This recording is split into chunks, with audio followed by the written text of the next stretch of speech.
After returning from Atlantis, John Sheppard receives a letter revealing a shocking secret: he has a sister, Tara Maclay. Stranger still, the letter, written years ago, somehow knows about Atlantis and the Wraith. Following its plea, John arrives in Sunnydale the day Warren shoots Buffy. In a desperate moment, something awakens within him, an ancient power that lets him do the impossible. But saving Buffy is just the beginning. Stargate Command, 4 days after return from the siege of Atlantis. It has been 4 days since key Atlantis personnel, among whom included Dr. Elizabeth Weir, Dr. Carson Beckett, Dr. Rodney McKay, and Major John Sheppard, stepped through the Stargate, returning to Earth for the first time in nearly a year. The moment Dr. Weir stepped through the gate, thunderous applause erupted in the gate room. The Atlantis expedition were stuck in Pegasus, alone against the Wraith, without backup of any kind from the SGC. But they survived. They survived the siege of Atlantis with the timely intervention of the Daedalus, which was a huge relief. But celebrations didn't last too long. There were many injuries as well, and they were taken to the infirmary. After the celebrations were over, the key personnel were scheduled to be debriefed by the IOA and Homeworld Security over the next week. On the 4th day of debriefings, Major John Sheppard, the military leader of the Atlantis expedition, left one of the briefing rooms in the SGC. He had spent another 3 hours briefing the higher-ups in the military chain of command for the 4th straight day. This time he was briefing a different panel. Once again, he went through the handling of various military-related situations in Atlantis. In particular, they had numerous questions about what happened to the previous military leader, Colonel Sumner. Sheppard repeated once again how he had no choice but to perform a mercy killing since the Wraith had nearly killed Sumner by draining his literal life force. Colonel Sumner wouldn't have wanted to suffer, because I know that I wouldn't want to suffer if I was in his position. If it were me, I'd want someone to kill me, Sheppard told the 4 people on the panel. In fact, I would insist on it. He then respectfully told the officers on the panel that they weren't in the Wraith ship when it happened. He added, and if you were, I know you would make the same decision I did. As he waited for the elevator at the empty gray-walled lobby, Sheppard wondered how the others were doing for their debriefings that day. They had been presumed missing in action for the past year after all. It would be a few days after returning to Earth when he learned the Prometheus had been sent to Pegasus to search for the expedition on Lantea, the planet where Atlantis was based. But on the way, it was hijacked by a space pirate calling herself Vala Maldoran who escaped capture. She wanted to use the ship to transport weapons-grade Naquita, which would then be sold to a criminal organization calling itself the Lucian Alliance. The Prometheus crew, led by General Hammond, did eventually wrest back control of the ship. But the resulting battle between the Prometheus and the Lucian Alliance caused major damage to the ship. And so, the mission to Pegasus was scrubbed. In the end, it would be months later, after receiving the compressed data burst from Atlantis, that the Daedalus was launched. Her mission: to carry a charged ZPM to Atlantis, and protect the city from the Wraith siege. In any case, Sheppard was glad his debriefing was over and, before long, he stepped into an elevator and tapped the button for the 21st floor. After a minute or so, Sheppard stepped out and strode over to the locker room. He intended to slip into his civilian clothes and head out into the world after having spent a year off-world fighting the Wraith. Entering the locker room, Sheppard thought back to the argument he had with his father on joining the Air Force. That fight drove a wedge between them which has lasted until the present day. Patrick Sheppard never wanted his oldest son to join the Air Force, especially since he already had a future laid out for John. Major Sheppard, however, didn't want any part of that future, and so, after graduating from Stanford, he joined the Air Force. The Major looked around for his locker, one which had been assigned a year ago, and strode towards it. Smiling to himself as he unlocked the unit, Sheppard opened the door and took out the year-old clothes which were neatly folded inside the compartment. "Ah, yep," whispered the Major to himself after picking up a shirt and then sniffing it. He then pulled back, his head turned away because of the musky scent from the shirt, and continued, I definitely need to get some fresh clothes. Alone in the locker room, the Major quickly changed into his civilian clothes before heading back out and continuing down the hallway. Since both Weir and Maclay were still being debriefed, Sheppard made a quick stop to the infirmary where he hoped Beckett would be stationed after his debriefing. Hey Doc, Sheppard said walking into the infirmary, glad that at least one of the non-military members of the Atlantis expedition had finished their debriefings. You heading out? Major, exclaimed the Scottish doctor as he zipped up a large bag. He slung the bag across his left shoulder while saying, I've got a flight to Glasgow later tonight. My mother's waiting for me with my brothers and sisters. I can't wait to see them. Dr. Beckett then walked towards him while saying, How about you? Probably take in the sights, Sheppard replied with a shrug as the both of them exited the infirmary. He continued, We've been stuck here for 4 days. I need to get out. First things first though, I have a P.O. box here for my mail from San Francisco, so I need to check up on that. Beckett nodded his head as the Major continued. We've got 3 weeks off for the Daedalus to get back here and resupply, and then we'll be spending 2 weeks on that ship for the return trip to Atlantis. In the meantime, I guess I could have some fun around town. Then once Rodney and Elizabeth are finished with their debriefings, I was going to suggest dinner, or something. But since you're leaving tonight. Sorry I will have to miss dinner with you, Elizabeth, and Rodney, said the doctor with an apologetic expression on his face, but I'll be back a few days before the Daedalus returns. We can arrange a get-together then, before leaving Earth. The Major nodded his head before Beckett continued, anyway. That's when Elizabeth wants all senior staff to meet and pick the next candidates who'll be returning with us to Atlantis. That's what I heard too, Sheppard said before shaking his head, I won't be there for that part. But you're the military commander, Beckett said with a look of confusion. He glanced at the Major and continued, of course you'll be there. I'm betting the higher-ups will place Colonel Caldwell in charge of the military at Atlantis, the Major shrugged, they won't let a major with my record take charge. You are joking, right? Asked the doctor surprised. Sheppard shook his head. Beckett frowned before asking, but you are coming back with us, right? The Major patted Dr. Beckett's shoulder and said, yes, I'll be going back with you guys. But I'm pretty sure it won't be as the military commander. You know what I think? Asked the doctor stopping before Sheppard stopped and turned around to face him, I think you should be in charge. After what happened to Ford and Colonel Sumner? The Major pointed out, I wouldn't place any bets on it. I'm certain General Landry knows what happened to them was not your fault, Major. We'll see, replied Sheppard nodding at the doctor, well, I'll be heading out, Doc. Dr. Beckett told the Major he would be waiting for Maclay and Weir to finish their debriefing. Sheppard nodded before hurriedly walking toward the elevator lobby while Beckett went into another hallway which led towards the mess hall. It was about 30 minutes later that Sheppard reached his P.O. box at the post office when his cell phone rang. Picking it up and activating the line, he brought the phone to his ear while opening the small door of the mailbox with his other hand. The Major was certain he'd have nothing waiting for him, he was estranged from his family and divorced from his wife. So, he was pleasantly surprised to find an envelope resting at an angle within the unit. His initial surprise made him forget that his cell phone was attached to his ear as Weir's voice called out for him, asking if he was all right.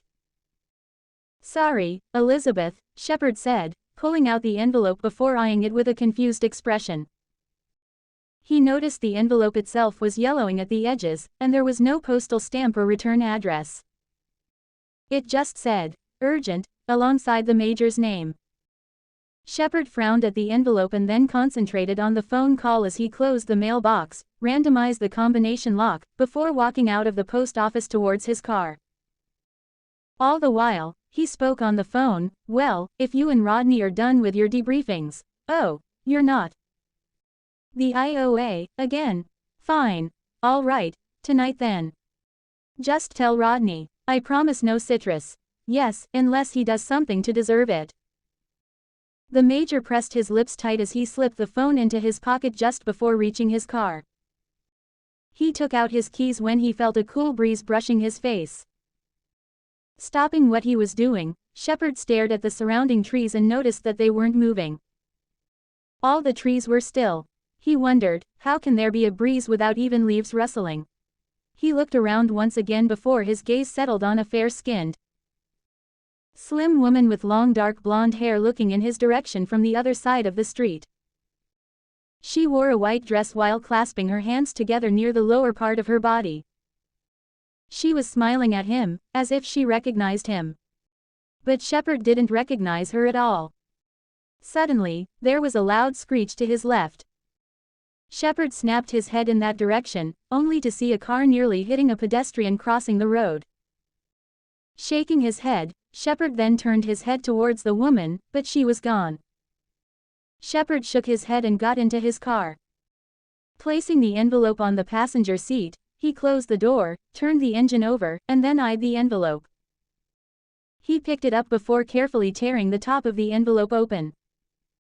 Once it was open, Sheppard looked inside and just found one neatly folded piece of paper along with an old colored picture. He pulled out the picture, and stared at the image of a blonde-haired little girl smiling at the camera. Turning the picture around, he took note of the words, Tara, 1986. 6 years old. Tara, thought the Major to himself as he turned the picture and looked at the smiling little girl. Who is she? And why all the mystery? I don't know any Tara. The Major slipped the picture back into the envelope and took out the neatly folded piece of paper. He unfolded it. It was a handwritten letter. Sheppard read it, and the more he read the letter, the more his eyes widened in surprise. My dearest John. By the time you read this letter, I would have been dead for many years. In fact, I can tell you I will die in 2 days from the time this letter is dated. I will die from an aggressive form of bone cancer. Sorry, that was very rude of me. My name is Laura Maclay, and I knew your father. I was his secretary, and we've worked together for a few years. He used to talk about you and your brother all the time in the office. I have seen your pictures and, I'm sorry, I think I should just continue. I don't know how to say this, so I'll just say it. I did something horrible. To be more precise, both your father and I did something horrible. He would confide in me of how bad things had gotten between him and your mother, and I'd talk to him about how bad things were getting with my husband. We were just two lonely people, John. We were just two lonely people who were married to other people we didn't love, or thought we didn't love. We cared for each other, and were attracted to each other. But no, we never acted on it, until one day when it was particularly bad for both of us. Suffice it to say, we broke our vows to our partners. After that, though, things started to change for the both of us. We promised each other that it would be the one and only time we did something like that. It was a mistake for us, John. Please don't blame your father. He never told your mother, with whom he eventually reconciled, about what happened, and I never told my husband. However, things had started to get strange between us at work and I eventually quit after 2 weeks. Your father knew why I left, and he did everything he could to either change my mind or to get me a new job. I chose neither. My husband got a new job and he wanted me to stay at home with my eldest son. Although your father was disappointed, he accepted my decision, and even placed some money into an account for me every month. I know he felt bad for what he did, he thought it was his fault. But the truth is that there was no one to blame, and at the same time, we were both to blame. What happened between your father and I, however, gave me someone who I could cherish until the day I die. I placed a picture of her in this envelope. Her name is Tara Maclay, she is my daughter, your half-sister. I haven't told your father about her because I know if I did, then he'll do everything he could to watch out for her. But I know that knowledge would have broken your family since your mother would have discovered Patrick cheated on her with me. Tara doesn't know about you because I was afraid of my husband, and what he'd do if he found out I cheated on him. I was afraid of what he would do if he ever discovered Tara wasn't his. I guess you are wondering why I'm telling you this, and not your brother or your father. For one, you're older now, so I know you can understand this was something that just happened. I cared for your father, I still do. And he gave me a daughter that I have cherished for years. She's a strong girl, John. She may not realize it, but she's a very strong girl despite how she sees herself. Secondly, you are the one I trust to look out for her well-being. If I'm not wrong, you just returned from a far-off land. You've earned the respect of those around you for your courage, leadership and heroism. And she'll need that from you. Her other brother has never been the greatest person in the world, neither has my husband. But now, she has someone she could look up to, she has someone who she could trust. After what you've been through in that far-off place. You know the place I am speaking of. I have seen it, John. It is amazing. It is beautiful, and it is resting on a vast ocean. A place where you and your expedition have been lost for nearly a year. I have seen what you fought against, and though I fear for your safety, I know in my heart you will not just survive, you will thrive. So, after everything you have seen and experienced there, trust me when I say you will believe everything Tara has to tell you. Including how I know all this. Maybe you won't believe it at first, just take it slow. She's your sister, John. Please, go to her. Go to your sister, she needs your help. With love. Laura Maclay. Sheppard read through the letter 3 more times in disbelief. He had known that his parents were not always on the best of terms when he was younger, there were lots of shouting matches due to Patrick's long working hours. There were other times when he would be going overseas for merger talks to expand his company. Then, all of a sudden, everything was right with the world, thought Sheppard to himself as he read through the letter once again, the yelling stopped, Dad was home more. Was it because of this? No, they still divorced later on. He placed the letter on the passenger seat and rubbed his face while thinking. I have a sister. He picked up the letter once again and skimmed through while thinking, hold on. The letter's dated in the mid-90s, so how can she have known about Atlantis and the Wraith? I gotta go check this out.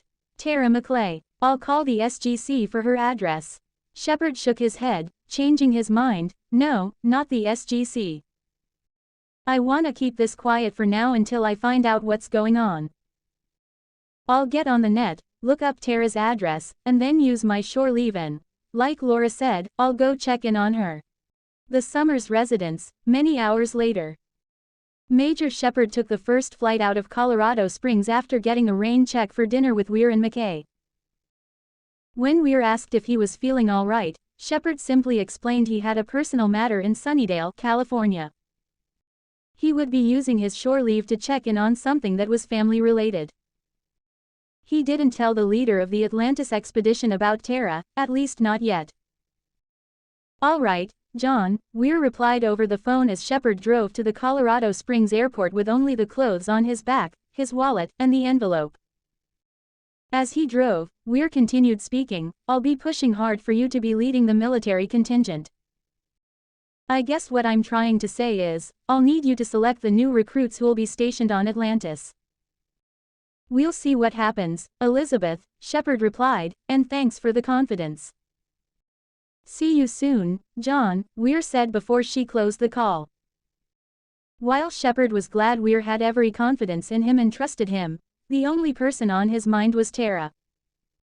I have a sister, thought the Major to himself, she's my half-sister, but a sister nevertheless. Hours later, Sheppard drove up to a house in Sunnydale. He got out of his rental car and made sure that he had the letter within the inside pocket of the jacket he wore. Closing the door behind him, he walked up the pathway to the front porch of the 2-story house. He looked around, taking a deep breath, before stepping forward to knock on the door. Hesitating for a split second, he wondered if he should have called first. He pulled his arm back, and was about to turn around and walk away when he suddenly stopped. He felt a strange sensation, a tingling sensation, passing through his body, creeping up and down his spine. And it wasn't the first time.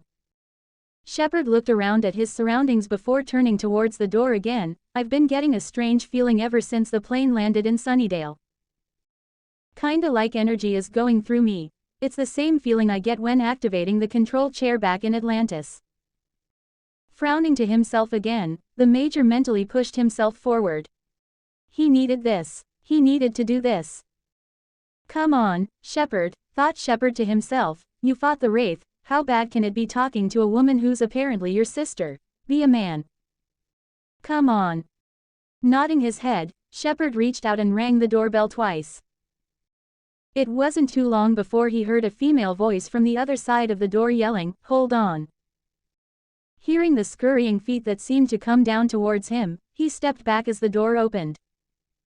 He was met with a red-haired young woman in a white shirt and blue jeans.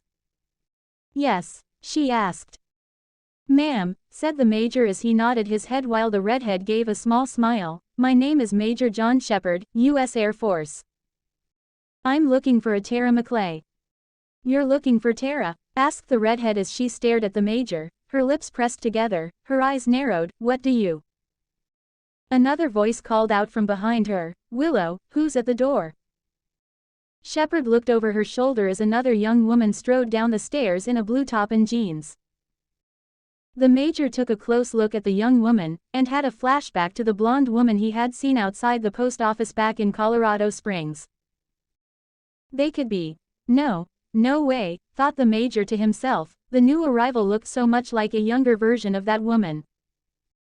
The newcomer smiled at Willow, and then smiled at him. "She and that woman, don't tell me that she's Tara's mother." "But this is Tara," Willow said. "Hi," said Sheppard, focusing on Tara while mentally reminding himself to calm down. "Tara. Tara Maclay." "Yes," replied the young woman nervously before she looked at Willow, and then at the Major again. "I'm her. My name is Major John Sheppard. I'm with the Air Force and, well, I know that this will sound weird but, I received a letter, and I was hoping that I could. Look, there's something I need to show you." The Major reached into his inside pocket and noticed that Willow seemed to tense up real quick. Putting that aside for a moment, Sheppard brought out the envelope. He took out the picture first and handed it to Tara. He stood on the porch as Tara took the picture and stared at it with her eyes opening wide in shock. "Tara?" asked Willow, staring at the look of shock on her girlfriend's face. She turned towards the Major, and then back at Tara again. "Tara, baby. You all right?" How? asked Tara, holding on to the picture with both hands, staring at it and then at the Major with tears in her eyes. This picture was taken when my mother took me to a lake. I picked up that flower for her. She saw me smile and she took the picture. This picture was my favorite. I thought my father threw it away with the rest of her belongings." "I mean, how did you get this?" "Maybe this letter will explain everything better than I can," said the Major, handing Tara the letter. Willow watched Tara read the letter, her eyes opening wider and wider, before she stumbled back and grabbed the banister of the staircase while continuing to read the letter. Willow glanced at the Major, and then at her soulmate. She was completely unaware of what was going on. All she could see was tears gathering around the corners of Tara's eyes as she sat on the stairs in shock. She read through the letter once again before she looked up at Sheppard. You're my brother?" asked a shocked Tara. "What?" asked Willow as she looked at Tara, and then at the Major whose face had become serious before he turned and looked around at his surroundings. He furrowed his eyebrows. Willow couldn't help but wonder why Sheppard looked confused. Just then, Sheppard heard popping sounds that came from behind the house, the same sounds made from a 9mm weapon. "Get down," he yelled, rushing inside and then pushing Willow and Tara down on the floor. He covered the both of them with his body while the weapon continued to be fired. The Major felt both girls flinch as 3 more shots were fired. The Major got up first and looked around before asking them if there was a back door to the house. "My God," said Willow as she looked at Tara. "Buffy." Willow quickly got up and ran towards the kitchen before the Major could stop her. He looked at Tara, who was looking back at him, and told her to stay down when he heard a scream from outside. Running towards the direction Willow had taken, with Tara getting up and running close behind him, the Major made it through the back door only to see a blonde girl laying on the ground. She was bleeding from her abdomen with a dark-haired young man trying to stop the bleeding, while Willow was trying to comfort her. "Tara," Sheppard said as he turned around, "call the ambulance, now, go." "Who?" asked the young man as he stared at the Major running over to Buffy, and then feeling for a pulse. "Who are you?" "Xander," Willow said with tears in her eyes, and she looked at Buffy, later. "Get some blankets," said Sheppard staring directly at Xander. "Go, move it." "Right," Xander said as he rushed back into the house while Tara rushed out the back door. She was speaking on the phone. The Major placed his hands over the wound and pressed down to try stem the bleeding. He knew that it was going to be close. He knew without medical attention, the girl would die. "Buffy," Willow's voice cracked as she leaned down while Tara was on the phone. "Who did this?" "Buffy, Buffy." "War," was the only thing that Buffy could whisper as she continued to look up at the sky. "Warren," growled Willow in anger. It was then that a breeze brushed past the Major, just as it did back at Colorado Springs. Looking away from Willow, his eyes shifting over her shoulder. Sheppard saw that same woman from earlier that day at the post office looking back at him and smiling. He noticed her eyes were alternating between him and Buffy. When he turned back to Buffy, he just knew what he had to do. It was as if he was acting on instinct. The Major recalled the feeling when he would sit on the control chair. It was the same feeling he was experiencing now. It was the same feeling he experienced with the ancient known as Chaya Saron Proculus when she shared her essence with him. It was a strange, but warm feeling. His entire body was tingling. As if by instinct, Sheppard placed his hand over the wound. He knew that the bullet had to be taken out before doing anything else. And just as he thought it, Willow, Tara, and Xander, who arrived carrying a blanket, looked on in surprise as the bullet floated out of the wound and into the Major's hand. The ancients had weird powers, thought the Major to himself, at least that's what I was told. Is this because I have the ancient gene? But the gene is only supposed to activate ancient technology. So why am I able to do this? And why now? The Major then closed his eyes and the others looked on as his hand glowed a soft white. It wasn't too long before Buffy was able to move and sit up, looking around confused before settling her eyes on the Major, who looked back at her with a look of confusion. "Okay," said Tara into the phone. "Sorry, false alarm." "Yeah. Bye. Sorry again." "Yeah."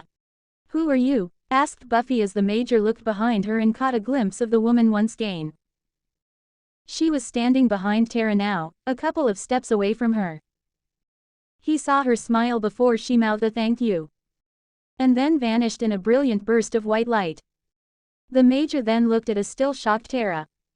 He started to feel tired. He started to feel as if the world was spinning around him. He saw Tara running towards him as he fell sideways onto the grass. "John, John," Tara yelled in worry. "What just happened?" asked Xander, staring at a stunned Buffy, while helping her sit up. At the same time, Willow pulled up the Slayer's bloodstained shirt to her abdomen where the bullet hole had been. The redhead looked up at Buffy with shock, and told her that she was healed. There wasn't even a scar. Buffy was confused. She then turned her head towards Tara who was kneeling over Sheppard, asking him to wake up. Buffy turned to Willow and asked, "Who is this guy?" "He's Tara's brother," Willow answered as Xander and Buffy stared at the redhead in shock while Tara continued to try waking up Sheppard. To be continued.